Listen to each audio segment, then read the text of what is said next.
नमस्कार। मैं उज्जवल राज the wasted life पे आप सभी का स्वागत करता हूं एवं अभिनंदन करता हूं। दो वीडियो जैसे आए ऐसे ही वीडियो आते ही रहेंगे, लेकिन कुछ आज बातें करते हैं। ऐसी बातें करेंगे जो पोएट्री होगी और निजी जीवन की विविधता होगी। आज 12/3/2024 है। मुझे 11 को एक कॉल आता है और कॉल शाम के समय 5:30 बजे आता है और कहा जाता है, कैसे हो उज्जवल, ठीक हो? मैंने बिल्कुल सरल स्वभाव से हामी भरी, हाँ मैं ठीक हूँ। तुम कैसे हो? मैंने जब पूछा तुम कैसे हो, उसने भी बड़े सरल स्वभाव से कहा कि मैं भी काफी ठीक हूँ और ठीक रहूंगी। तो मैंने कहा, कॉल करने का मकसद क्या है आपका? मैंने इतने सरल से ही पूछा कि कॉल करने का मकसद क्या है आपका? उसने कहा, तुम जो यूट्यूब पे कर रहे हो इसमें शोभनीय नहीं लग रहे हो। तुम जो यूट्यूब पे कर रहे हो इसमें शोभनीय नहीं लग रहे हो। मैंने सरलता से पूछा, वाकई में क्यों नहीं लग रहा? उसने एक जवाब दिया और मेरे सारे जवाब धाराशाही हो गए। वो जवाब ये था कि तुम शायर थे, शायर हो और शायर ही रहना। इन पॉलिटिक्स, इन राजनीतिकों के चक्कर में ना आना, क्योंकि तुम शायरी की जब बातें करते हो तो अत्यंत प्रिय मोहक लगते हो।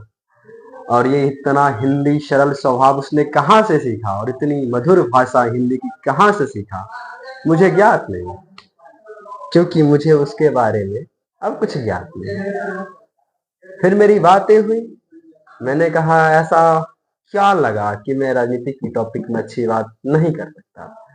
उसने फिर से पलट कर कहा, तुम राजनेताओं, समाज नेता अच्छा बन पा सकते हो, लेकिन इन पॉलिटिक्स की राजनीति के चक्कर में तुम उलझ जाओगे। मैंने कहा, वाकई में ऐसा क्यों होगा मेरे साथ? उसने कहा, तुम सरल स्वभावहीन हो और सीधा साधा इंसान हो और इन पॉलिटिक्स बाज राजनीतिक राज न्यूज में तुम उलझते जाओगे। इससे अच्छा है तुम पोएट्री करो। मैंने उनकी प्रशंसा सुन के मेरा दिल गदगदा रहा था और एक तरफ मायूसी की ओर जा रहा था और मैं बीच बवंडर में फंस रहा था कि आखिर हो क्या रहा था। कि एक प्रशंसक ऐसे मिलते हैं जो कहते हैं कि तुम इनकी बात ना करो, तुम प्रेम की बात करो, तुम प्रेम करते हुए अच्छे लगते हो, तुम प्रेम की बात करते हुए अच्छे लगते हो। मुझे ये नहीं समझ में आ रहा था, मैं प्रेम की बात करूं तो कहाँ से करूं, कैसे करूं? फिर लेकिन जहां से करूं मैं तो करूंगा ही, क्योंकि उसने कहा है तुम राइटर हो, तुम लेखक हो, तुम एक अच्छा लव के लिए एक अच्छा चीज लिखते हो। तो मैं इसी खातिर में अपनी डायरी पलटने लगा और पलटते पलटते मुझे एक कविता मिली जो मैंने काफी समय पहले लिखा था, लगभग आज से 2 साल पहले लिखा था कि प्रेम पुष्प की भाषा हो तुम। हाँ, प्रेम पुष्प की भाषा हो तुम। मैं उसी कविता को उसके लिए इस वीडियो के माध्यम से उसको समर्पित करूंगा। अब वो कौन है, वो क्या है, वो नर है या नारी है या अर्धनारी है या अर्धनारीश्वर है, इसका हमें ज्ञात नहीं, ना आपको ज्ञात है। हाँ, बस मुझे ये ज्ञात है कि प्रेम पुष्प अभिलाषा है, वो जो भी है। तो मैं अपनी पंक्ति स्टार्ट करता हूँ। छोटी सी पंक्ति है, मैं स्टार्ट करता हूँ, सुनिएगा। प्रेम पुष्प अभिलाषा हो तुम, प्रेम पुष्प अभिलाषा हो तुम, प्यार की मूल की भाषा हो तुम। हाँ, प्रेम की मूल की भाषा हो तुम, घंघोर अंधेरा की उजाला हो तुम, मेरे जीवन की अनमोल रतन हो तुम। हाँ, तुम प्रेम की अभिलाषा हो तुम, मेरी मधुशाला की जाम हो तुम, मेरी मधुशाला की जाम हो तुम, मेरे इन होठों की प्यास हो तुम। ये दुनिया यूं ही हंसेगी हम पे, मेरे जीवन की सार हो तुम। हाँ, प्रेम पुष्प अभिलाषा हो तुम, मेरी प्रेम नगरी की राधा हो तुम। हर लोग अपनी प्रेमिका को राधा के समान देखते हैं, तो उसी पे है ये पंक्ति।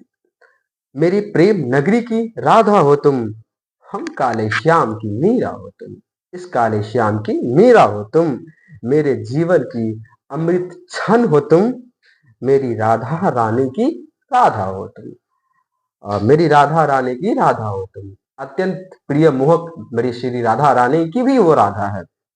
अब 4 लाइन है और सुनिएगा। मेरी सांस की सांस हो तुम, मेरी सांस की सांस हो तुम, मेरे जीवन की पहलू की शाम हो तुम, मेरे जीवन की हर पहलू की शाम हो तुम, मेरी सिलवट की चादर हो तुम, मेरी सिलवट की चादर हो तुम, हाँ मेरी प्रेम पुष्प की अभिलाषा हो तुम, हाँ मेरे प्रेम पुष्प की अभिलाषा हो तुम। धन्यवाद, नमस्कार, मेरे प्रेम पुष्प अभिलाषा को सुनने के लिए। आगे भी इसी तरह का कुछ कुछ नए नए कंटेंट हम आपके सामने रखते रहेंगे और आपसे अपने प्यार, व्यवहार, विचार, कमेंट, लाइक्स और सब्सक्राइब और बेल आइकन के माध्यम से हम यूं ही लेते रहेंगे। धन्यवाद, नमस्कार, उज्जवल को सुनने के लिए।